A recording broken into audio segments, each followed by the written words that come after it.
نحمد صلی علی رسول الکریم اما بعد فاعوذ باللہ من الشیطان الرجیم بسم اللہ الرحمن الرحیم۔ انشاءاللہ سورہ توبہ پر ہیں ہم، سبق نمبر 9 ہے اور 37 پر ہیں ہم، تو شروع کرتے ہیں انشاءاللہ۔ اعوذ باللہ من الشیطان الرجیم بسم اللہ الرحمن الرحیم۔ انما النسیء زیادۃ فی الکفر یضل به الذین کفروا یحلونہ عاما ویحرمونہ عاما لیواطئوا عدۃ ما حرم اللہ فیحلوا ما حرم اللہ زین لہم سوء اعمالہم واللہ لا یہدی القوم الکافرین۔ مہینوں کا آگے پیچھے کر دینا کفر کی زیادتی ہے، اس سے وہ لوگ گمراہی میں ڈالے جاتے ہیں جو کافر ہیں۔ ایک سال تو اسے حلال کر لیتے ہیں اور ایک سال اسی کو حرمت والا کر دیتے ہیں کہ اللہ نے جو حرمت رکھی ہے اس کے شمار میں تو موافقت کر لیں، پھر اسے حلال بنا لیں جسے اللہ نے حرام کیا ہے۔ ان کے برے کام بھلے دکھا دیے گئے ہیں اور کفار کی قوم کی اللہ رہنمائی نہیں فرماتا۔ تو اس آیت کا پچھلی آیت نمبر 36 سے بہت گہرا تعلق ہے۔ میں آیت نمبر 36 کا ترجمہ پڑھتی ہوں۔ بے شک اللہ کے نزدیک مہینوں کی تعداد 12 مہینے ہی ہے اللہ کی کتاب میں، جس دن سے اس نے آسمانوں اور زمین کو پیدا کیا، ان میں سے 4 مہینے حرمت والے ہیں، یہی سیدھا دین ہے، چنانچہ تم ان مہینوں میں اپنے آپ پر ظلم نہ کرو۔ تو اس آیت میں جو اللہ سبحانہ تعالیٰ نے فرمایا کہ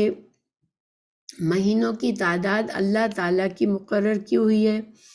اور وہ 12 ہے، 12 مہینے ایک سال میں ہونا یہ اللہ سبحانہ تعالیٰ کی طرف سے ہے،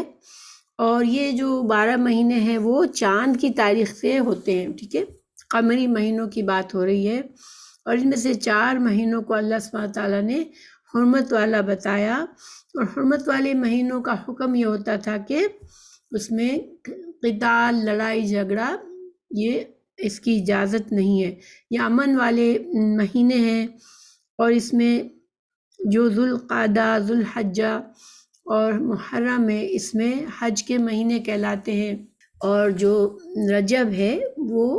عمرہ کے لیے سمجھا جاتا ہے۔ آج کی آیت میں اللہ سبحانہ تعالیٰ مشرکین کی ایک جاہلانہ رسم کو واضح فرما رہے ہیں کہ ان حرمت والے مہینوں کے ساتھ وہ کیا کرتے تھے۔ دیکھیے، مشرکین مکہ جو تھے وہ اپنے آپ کو حضرت ابراہیم علیہ السلام کے دین پر سمجھتے تھے، اور بہت سی باتیں جو حضرت ابراہیم علیہ السلام نے دین میں سکھائی تھی، جیسے حج کرنا اور حرمت والے مہینوں کا، یہ ساری باتوں کا انہیں پتہ ہوتا تھا، اور یہ چیزیں وہ ابھی بھی کرتے تھے، حالانکہ اس میں اپنی مرضی سے تبدیلیاں ضرور کرتے تھے، مگر یہ جانتے تھے کہ یہ اللہ سبحانہ تعالیٰ کے مقرر کیے ہوئے حرام مہینے ہیں۔ اب اللہ تعالیٰ ہمیں یہ بتا رہے ہیں یہاں پر کہ وہ نسی کرتے تھے۔ تو نسی کیا ہے؟ النسی کا مطلب ہوتا ہے کسی چیز کو مؤخر کرنا، یعنی اپنی جگہ سے پیچھے کر دینا۔ تو مشرکین نسی، حرمت والے مہینوں میں نسی کس طرح کرتے تھے؟ چونکہ قمری مہینے میں جو چاند کے لحاظ سے مہینے، اگر ہم کیلنڈر دیکھتے ہیں تو کوئی بھی مہینہ ہمیشہ ایک موسم میں نہیں آتا۔ جیسے رمضان ہے، ہمیں پتہ ہے کہ رمضان کبھی گرمیوں میں آتا ہے، کبھی سردیوں میں آتا ہے، اور اس سے فائدہ یہ ہے کہ دنیا بھر کے مسلمان جو ہے وہ ان کو موقع ملتا ہے کہ رمضان، ان کو کبھی سردیوں کا رمضان ملتا ہے جس میں آسانی ہوتی ہے تھوڑی، اور کبھی گرمیوں کا آسان ہوتا ہے، یعنی کبھی گرمیوں کا رمضان ملتا ہے، اور اس کے لیے کسی ایک قوم یا کسی ایک جگہ کے لیے ہمیشہ گرمی کا اور ہمیشہ کسی ایک جگہ کا سردی کا موسم نہیں ہوتا رمضان میں۔ اچھا، اب مشرکین کیا کرتے تھے کہ چونکہ حج کے مہینے میں ان کو تجارت بھی ہوتی تھی، ایک طرح سے ان کے لیے تجارتی میلے لگتے تھے، اور یہ ایک مذہبی مذہب کے نام پر وہ اس میں بہت سی اپنی مرضی کے ان کے فائدے ہوتے تھے، ایک طرح سے سمجھ لیں کہ ایک تفریح بھی ہوتی تھی ان کی۔ بعض اوقات وہ حج کو ہمیشہ خوشگوار مہینوں میں، خوشگوار موسم میں کرنا چاہتے تھے کہ اچھے موسم میں حج کا سیزن آئے تاکہ سختی نہ ہو، گرمی کی سختی نہ ملے اور سفر آسان ہو جائے ان کے لیے۔ تو ایک تو یہ وجہ ہوتی تھی۔ اچھا، دوسری یہ وجہ ہوتی تھی بعض اوقات کہ کبھی ان کی کوئی جنگ چھڑی ہوئی ہوتی تھی، یا ان کو جیسے ذوالقعدہ اور ذوالحجہ کے بعد 2 مہینوں تک انہوں نے کوئی جنگ نہیں کی، اور چونکہ وہ زمانہ ایسا تھا، قبائلی سسٹم تھا، اور جنگ و جدل، قبیلوں میں لڑائی جھگڑے، جنگ، مار دھاڑ، لوٹ مار، یہ ساری چیزیں ان کی زندگی کا طریقہ تھا۔ تو بعض اوقات ذوالحج اور ذوالقعدہ اور ذوالحج تو وہ محرم، اس کو حرام مہینے بنا کر اس میں امن سے رہتے تھے، لیکن جب محرم آتا تو ان کے لیے اب بہت لمبا انتظار ہو جاتا تھا کہ 3 مہینے تک انتظار کرنا اور امن کے ساتھ رہنا ان کے لیے مشکل ہوتا تھا۔ تو وہ محرم کو عام طور پر کیا کرتے تھے کہ مؤخر کر دیتے تھے، محرم کے مہینے کی حرمت کو مؤخر کر دیتے تھے کسی اور مہینے میں، اور محرم کے مہینے میں وہ اپنے قتال کو جائز بنا لیتے تھے۔ تو یہ ایک دوسرا طریقہ تھا۔ پھر تیسرا طریقہ یہ تھا، اور محرم کو جب یہ اس طرح سے کرتے تھے تو بعض اوقات محرم کو حرام مہینہ رکھتے تھے، سمجھتے تھے، اور بعض اوقات اس کی حرمت کو مؤخر کر کے کسی اور مہینے میں ڈال دیتے اور محرم کو حلال کر لیتے اپنے قتال کے لیے۔ تیسرا طریقہ یہ ہوتا تھا کہ کبھی کبھار ان کی قبیلوں میں جنگ چل رہی ہوتی تھی، اور 8-10 مہینے تک اب محرم اور حرام مہینے آنے کا وقت آ جاتا تھا، اور 8-10 مہینے، سال کے 10 مہینوں تک جنگ و جدال چلتا رہا تھا، تو اب صرف 2 مہینے سال میں رہ جاتے تھے، تو وہ کیا کرتے تھے کہ اعلان کر دیتے تھے کہ اس سال 12 مہینے کا سال نہیں بلکہ 14 مہینے کا سال ہوگا، اور اب جو 4 مہینے وہ حرمت والے ہوں گے۔ اس طرح سے یہ 3 طریقوں سے وہ نسی کرتے تھے۔ اس کے لیے طریقہ یہ ہوتا تھا کہ کوئی مضبوط قبیلے کا، جو طاقتور قبیلے کا آدمی آتا، یہ روایت تفسیر ابن کثیر میں ہے کہ لیث بن ابو سلیم نے مجاہد سے یہ روایت کیا ہے کہ ہر سال موسم حج میں بنو کنانہ کا ایک شخص اپنے گدھے پر سوار ہو کر آتا اور یہ اعلان کرتا، لوگوں، مجھ پر یہ نہ کوئی عیب لگایا جا سکتا ہے، نہ مجھے مجرم قرار دیا جا سکتا ہے، اور نہ میرے حکم کو، میری بات کو ٹالا جا سکتا ہے۔ ہم نے محرم کو حرمت والا مہینہ قرار دے دیا ہے اور سفر کو مؤخر کر دیا ہے۔ پھر آئندہ سال بھی اسی طرح کی بات کرتے ہوئے کہتا کہ اس سال کے لیے ہم نے سفر کو حرمت والا مہینہ بنا دیا ہے اور محرم کو مؤخر کر دیا ہے۔ یہ کس قدر غرور اور تکبر والی بات تھی کہ ان کا تکبر اتنا تھا کہ وہ بڑے شان سے اعلان کر دیتے تھے کہ کوئی ہماری نہ مخالفت کرے اور نہ کوئی ہم پر کوئی عیب لگائے اور نہ ہماری بات کو کوئی ٹالے۔ اور وہ کس لیے ایسا کر سکتے تھے؟ کیونکہ وہ طاقتور ہوتے تھے۔ اللہ سبحانہ تعالیٰ نے ان کے اس عمل کو زیادۃ فی الکفر فرمایا۔ زیادۃ الکفر یعنی کہ کفر میں کی بھی زیادتی ہے۔ دیکھیے، کفر اٹ سیلف زیادتی ہے، کافر ہونا، اللہ کا نافرمان ہونا، اللہ کے دین کا انکار کرنا، لیکن اس کے اوپر مزید ان کا کفر میں زیادتی کیا تھی کہ جانتے بوجھتے جب ایک چیز کا ان کو علم ہوتا تھا کہ یہ چیز اللہ کی طرف سے حرمت والی بنائی گئی ہے تو اس کو وہ اپنے لیے حلال کر لیتے تھے، تو اس کو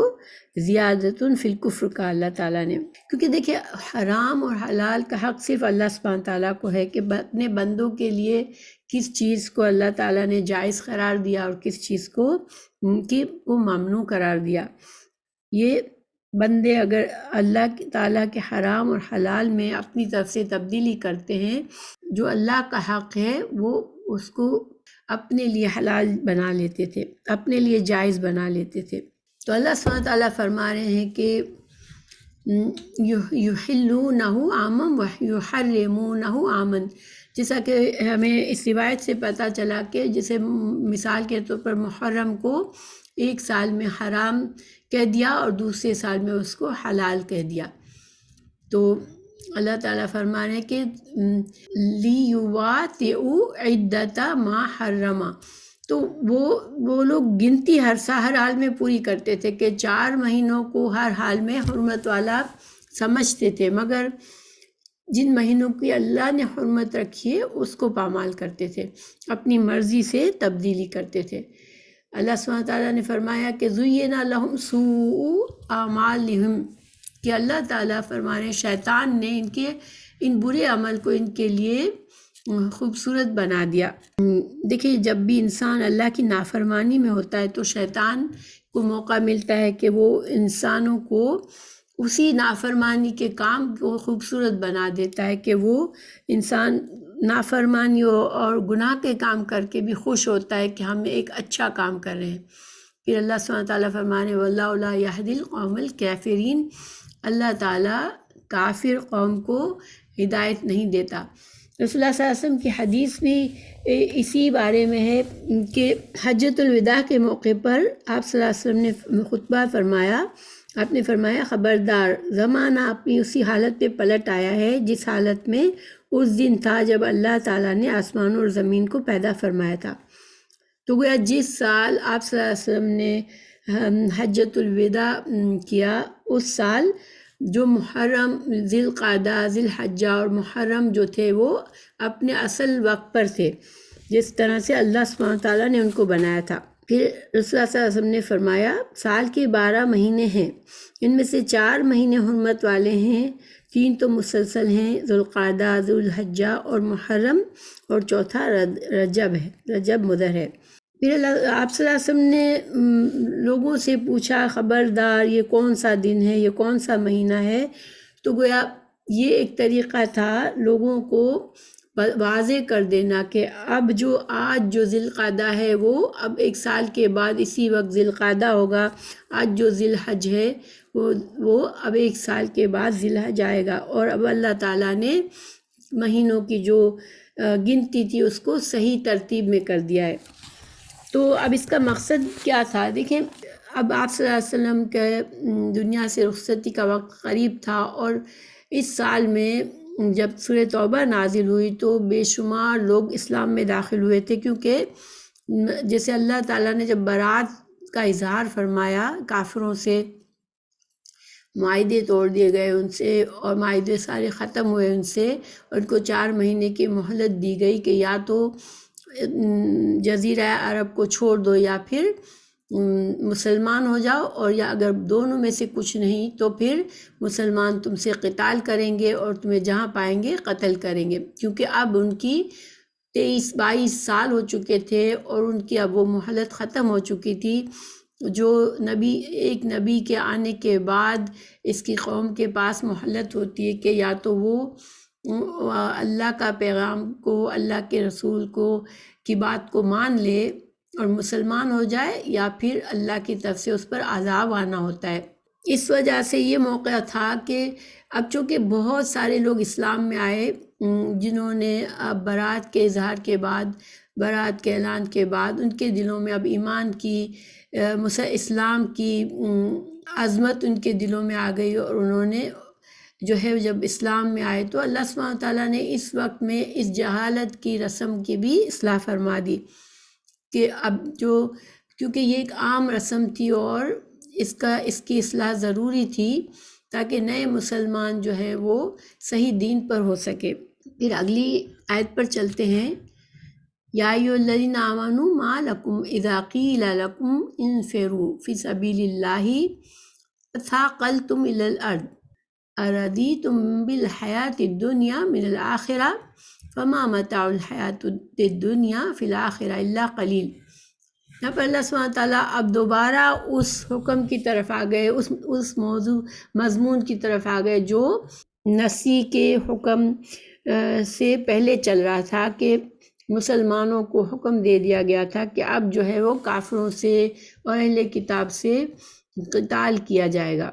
اس آیت کا پس منظر یہ تھا کہ اللہ کے پیارے رسول صلی اللہ علیہ وسلم نے جنگ تبوک کا اعلان عام کر دیا تھا۔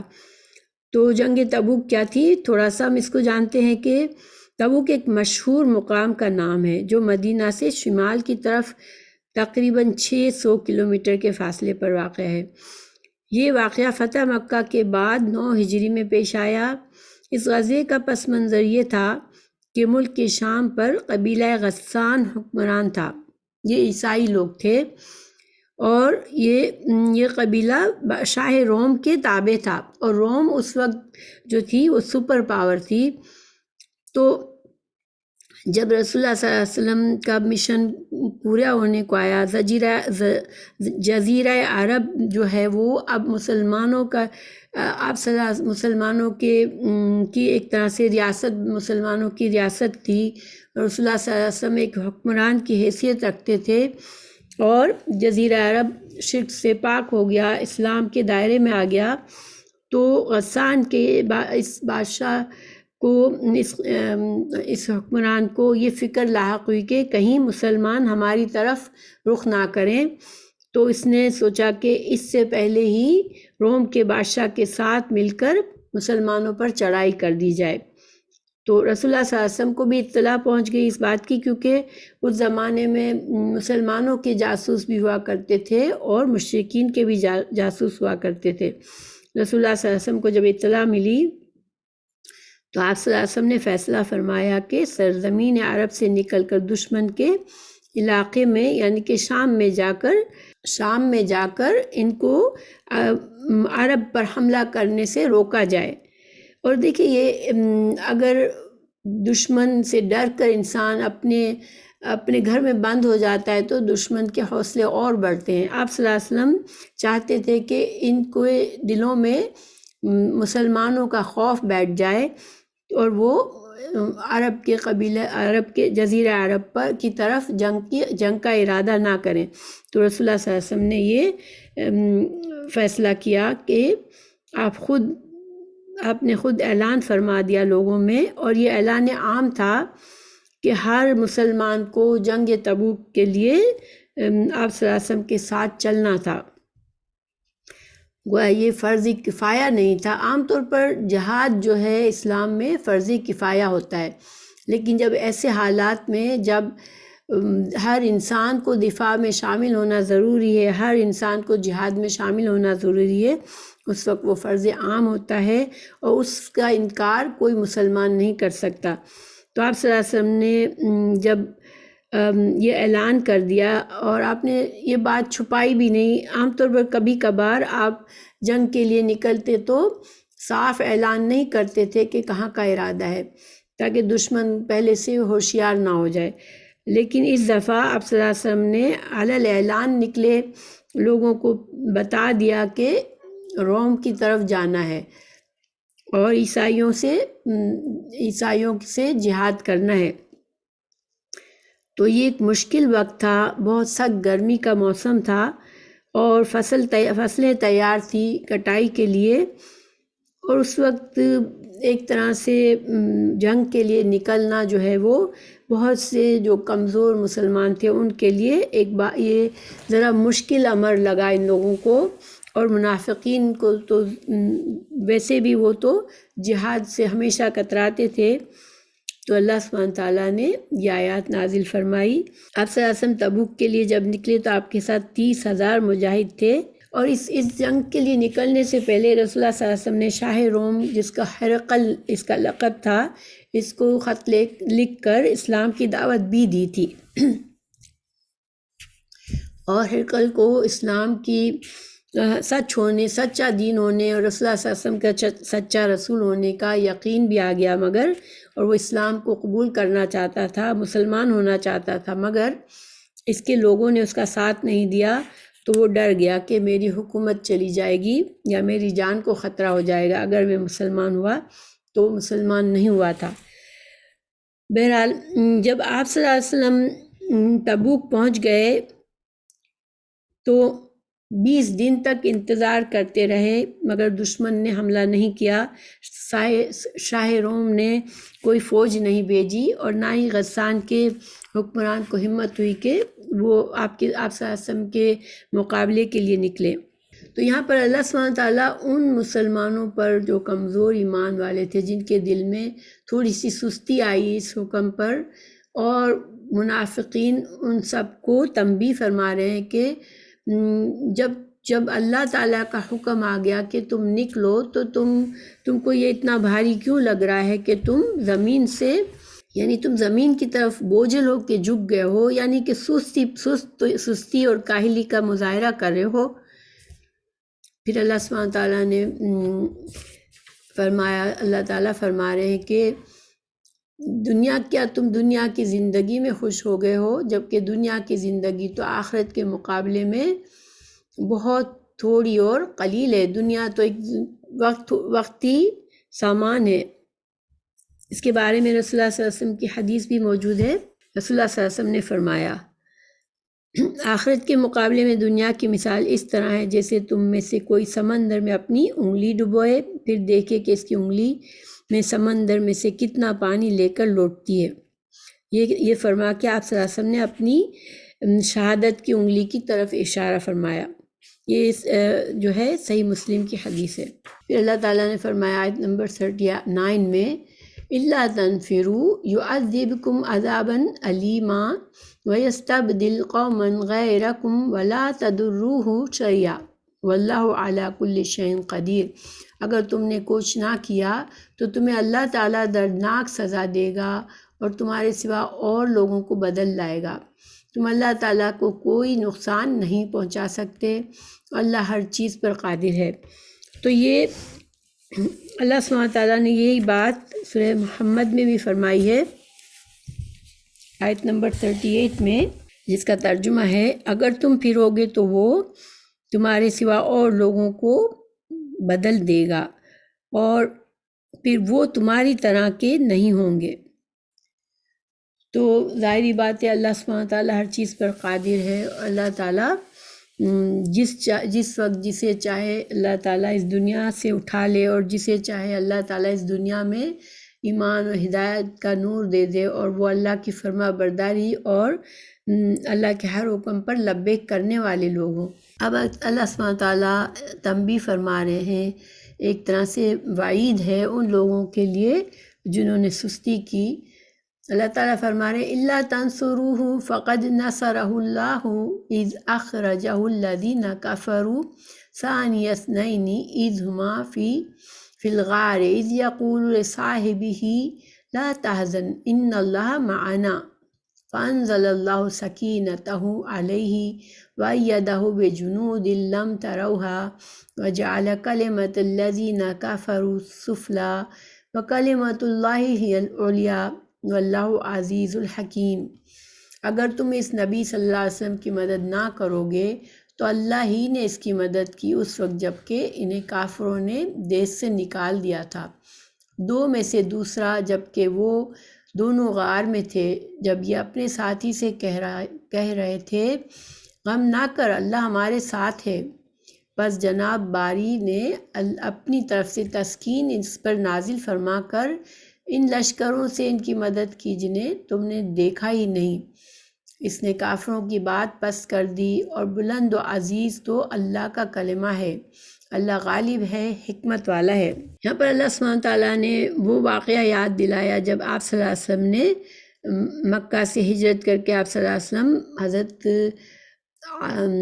ابوبکر صدیق رضی اللہ عنہ کے ساتھ ہجرت فرمائی تھی مدینہ کی طرف، اور غار ثور میں کافروں سے چھپ کر غار ثور میں رکے تھے۔ تو اس واقعے کے بارے میں، اس کی تفسیر میں جو واقعہ ہے وہ یہ ہے کہ جب ان کافروں نے مکہ سے نکال دیا تو اس وقت وہ دو میں سے دوسرا تھا، یعنی کہ ہجرت کے وقت جب مشرکوں نے ارادہ کیا تھا کہ آپ صلی اللہ علیہ وسلم کو قتل کر دیں یا قید کر دیں، یا جلاوطن کر دیں، مگر آپ اپنے دوست اور ساتھی حضرت ابوبکر صدیق کے ہمراہ مکہ سے نکل کر پہلے غار ثور میں 3 دن تک مقیم رہے تھے تاکہ آپ کے تعاقب میں نکلنے والے لوگ واپس چلے جائیں اور آپ پھر مدینہ کی طرف تشریف لے جائیں۔ اس وقت حضرت ابوبکر صدیق کو یہ فکر لاحق ہوئی تھی کہ کہیں ایسا نہ ہو کہ ان میں سے کوئی جھانک کر دیکھ لے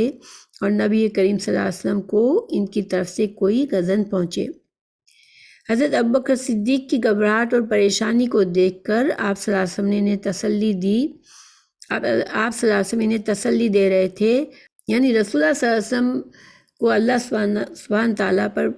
توکل تھا۔ اللہ تعالیٰ نے اپنی سکینت نازل فرمائی تھی رسول اللہ صلی اللہ علیہ وسلم پر،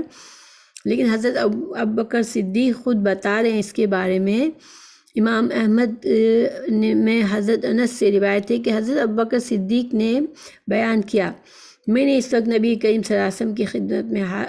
عرض کی جب ہم غار میں تھے کہ اگر ان میں سے کسی نے اپنے پاؤں کی طرف دیکھا تو وہ ہمیں دیکھ لے گا،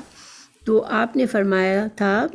اے ابوبکر، ان 2 آدمیوں کے بارے میں تمہارا کیا خیال ہے جن کے ساتھ تیسرا اللہ ہے؟ یہ امام بخاری اور مسلم میں ہے یہ روایت۔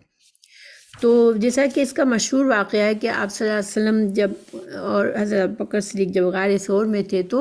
ان کو ڈھونڈتے ہوئے کچھ لوگ اتنے قریب آ گئے تھے کہ اگر وہ ذرا سا جھک کر دیکھتے تو غار ثور میں وہ دیکھ سکتے تھے رسول اللہ صلی اللہ علیہ وسلم کو، مگر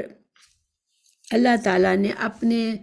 اپنے فضل سے اور اپنے فرشتوں سے ان کی مدد فرمائی اور رسول اللہ صلی اللہ علیہ وسلم و حضرت ابوبکر صدیق اللہ کے فضل سے مدینہ ہجرت کر گئے۔ اب یہ جو بات ہے کہ اللہ نے سکینت نازل کی، تو اس کے بارے میں 2 اقوال ہیں۔ ایک مطلب یہ لیا گیا کہ رسول اللہ صلی اللہ علیہ وسلم پر تائید اور نصرت نازل فرمائی اور آپ صلی اللہ علیہ وسلم کے دل میں زیادہ سکون اور اطمینان عطا فرمایا۔ دوسرا قول یہ کہ حضرت ابوبکر صدیق رضی اللہ عنہ کے دل سے خوف دور کر دیا۔ پھر اللہ سبحانہ تعالیٰ نے فرمایا وَجَعَلَ كَلِمَةَ الَّذِينَ كَفَرُوا السُّفْلَىٰ وَكَلِمَةُ اللَّهِ هِيَ الْعُلْيَا وَاللَّهُ عَزِيزٌ حَكِيمٌ۔ تو اللہ سبحانہ تعالیٰ کا کلمہ، اللہ تعالیٰ کا دین جو ہے وہ ہمیشہ غالب آنے والا ہے۔ اللہ تعالیٰ نے ہجرت کے بعد رسول اللہ صلی اللہ علیہ وسلم کو جنگ بدر میں بھی، جنگ احد میں بھی، جنگ خندق میں،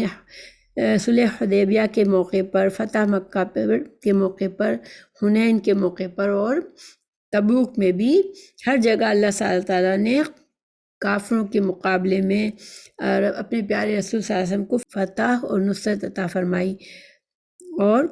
کافروں کو نیچا دکھایا۔ لیکن دیکھیں اللہ تعالیٰ کا دین تو ہمیشہ غالب ہے، اور وہ غلبہ جو ہے وہ دلیل کے لحاظ سے ہے کہ اللہ تعالیٰ کے دین کو کبھی کوئی بھی جھوٹا دلیل کے ذریعے ثابت نہیں کر سکتا۔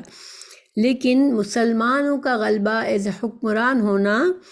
تو یہ مسلمانوں کے اخلاص اور ایمان اور عمل کی مضبوطی کے بنا پر ہے۔ اگر مسلمان اپنے دین میں مخلص ہیں، اللہ کی فرما برداری میں مخلص ہے، اپنے اعمال صالح میں مضبوط ہیں اور اللہ پر توکل کرنے میں مضبوط ہے، تو ہمیشہ مسلمان ہی کو غلبہ حاصل ہوگا۔ یہ اللہ سبحانہ تعالیٰ کا وعدہ ہے۔ پھر اللہ تعالیٰ نے فرمایا واللہ عزیز حکیم۔ تو اللہ سبحانہ تعالیٰ عزیز یعنی زبردست ہے اپنے نافرمان بندوں سے انتقام لینے میں اور اپنے فرما بردار بندوں کی مدد کرنے میں، وہ بہت ہی زبردست ہے۔ یعنی اللہ جس کی مدد کرے اس کا کوئی کچھ نہیں بگاڑ سکتا، اور اللہ جس پر عذاب کرے اس کو بچانے والا بھی کوئی نہیں۔ اور جو انسان خود کو اللہ کے در پر جھکا لے اور اللہ کے پیارے رسول صلی اللہ علیہ وسلم کی اطاعت اور پیروی کو قبول کر لے اور قرآن سے دل لگا لے تو وہ کبھی رسوا نہیں ہوتا۔ پھر اللہ سبحانہ تعالیٰ حکیم ہے، اللہ کے تمام اقوال اور افعال حکمت کی بنا پر ہوتے ہیں۔ اب ہمارے لیے اس آج کے سبق میں ہمارے لیے کیا سیکھنے کی بات ہے کہ دیکھیں جنگ تبوک ایک مشکل سفر تھا، لیکن جن لوگوں نے اللہ پر اور اللہ کے رسول صلی اللہ علیہ وسلم کی بات کو ماننے میں جلدی کی اور توکل کیا اللہ پر تو وہ سرخرو ہو کے لوٹے، نہ جہاد ہوا نہ لڑائی ہوئی، مگر وہ اپنے فائدہ، ان کو دنیا کا بھی فائدہ ہوا اور عزت اور آبرو کے ساتھ اور اجر و ثواب کے ساتھ لوٹے۔ اور جنہوں نے سستی کی، اس حکم سے دل چرایا، وہ رسوا ہوئے۔ اور اس کے بارے میں اب بہت سی آیات آئیں گی سورہ توبہ میں، جس میں اللہ سبحانہ وتعالیٰ ان باتوں کے بارے میں، مختلف لوگوں کے رویے کے بارے میں وضاحت فرمائیں گے۔ تو اوورآل اس سبق کا خلاصہ یہ ہے کہ اللہ سبحانہ وتعالیٰ کے حلال و حرام کو حلال و حرام سمجھنا، اور اس میں ایسی رسموں سے بچنا کہ جس سے حرام اور حلال کے حکم میں تبدیلی ہوتی ہو، یا پھر انسان اپنے دین میں اپنی منمانی ہیلہ سازی کر کے دین میں اپنی منمانی کرے، تو ان چیزوں سے بچنا چاہیے، کیونکہ یہ کفریہ عمل ہے۔ اور اسی طرح انسان کو بدعات سے اور غلط طریقوں سے بھی بچنا چاہیے۔ دین کے کو ہمارا دین دلیل کے ساتھ ہے، تو ہمیں دلیل کے ساتھ دین کو سیکھنا اور سمجھنا چاہیے، اور اپنی طرف سے ایسے نہ تو فتوے دینے چاہیے اور جو کہ ہماری شریعت کے مطابق نہیں ہے۔ انشاءاللہ اللہ تعالی ہمیں